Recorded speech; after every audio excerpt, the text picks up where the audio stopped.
त्रिशक्ती महाकाव्य अध्याय 5 3 जन्म एक नियती। कैलासावरील दिव्य सभेनंतर अनेक दिवस लोटले।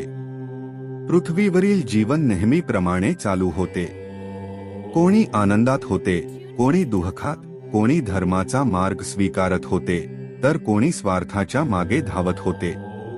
पण काळाच्या अदृश्य पटावर नियतीने 3 दीप प्रज्वलित केले होते। 3 बालकांचा जन्म झाला।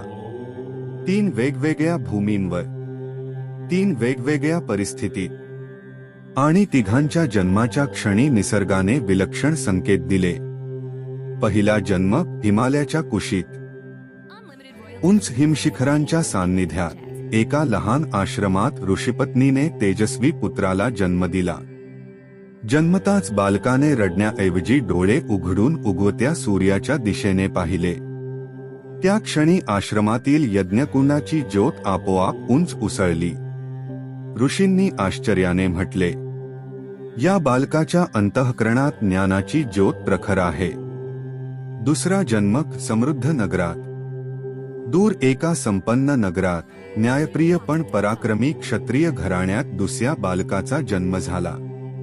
त्याच्या जन्माच्या वेळी रणशिंगे वाजत नव्हती, पण नगरातील सर्व घोडे एकाच वेळी शांत झाले। राजज्योतिषी म्हणाले, याच्या हृदयात निर्भयता आहे, संकट याच्या पुढे थांबेल। तिसरा जन्म एका सामान्य कुटुंबात, भारतभूमीच्या सुपीक प्रदेशातील एका छोट्या गावात, साध्या पण धर्मनिष्ठ कुटुंबात तिसऱ्या बालकाचा जन्म झाला।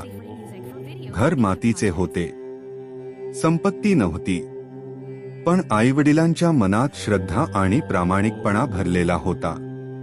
बालकाचा जन्म होताच गावातील जुन्या वडाच्या झाडावर हजारो पक्षी एकाच वेळी किलबिलाट करू लागले। दुष्काळाने कोरडी पडलेली विहीर अचानक पाण्याने भरू लागली। एक वृद्ध साधू, जो अनेक वर्षे मौनव्रत पाळत होता, त्या घरासमोर आला। त्याने बालकाकडे पाहिले। त्याच्या डोळ्यात अश्रू आले। अनेक वर्षांनंतर त्याच्या ओठांवर शब्द उमटले, धर्म अजून जिवंत आहे। इतके बोलून तो साधू पुन्हा निघून गेला। कोणालाच त्याचे नाव विचारण्याचे भान राहिले नाही। काळ पुढे सरकत राहिला। 3ही बालके वाढू लागली। एकाला ज्ञानाची ओढ होती, एकाला पराक्रमाची, एकाला दीनदुबळ्यांची सेवा करण्यात आनंद मिळत होता।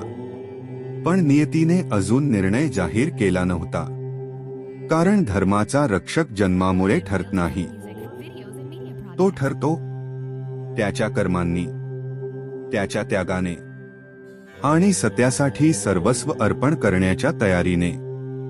त्या रात्री सप्तऋषींनी पुन्हा ध्यान लावले। त्यांच्या ध्यानात एक दृश्य पुन्हा पुन्हा उमटत होते। 3 प्रकाशरेषा हळूहळू एकमेकींकडे सरकत होत्या, आणि दूर अंधाराच्या गर्भात अधर्माची ती अदृश्य सावलीही स्मित करत होती। ती म्हणाली, तुम्ही तुमचा रक्षक शोधत आहात, आणि मी माझा विश्वास रोखून पाहत होते, कारण पुढील काही वर्षांत 2 प्रवास सुरू होणार होते, एक धर्माचा आणि एक अधर्माचा। अध्याय 5 समाप्त।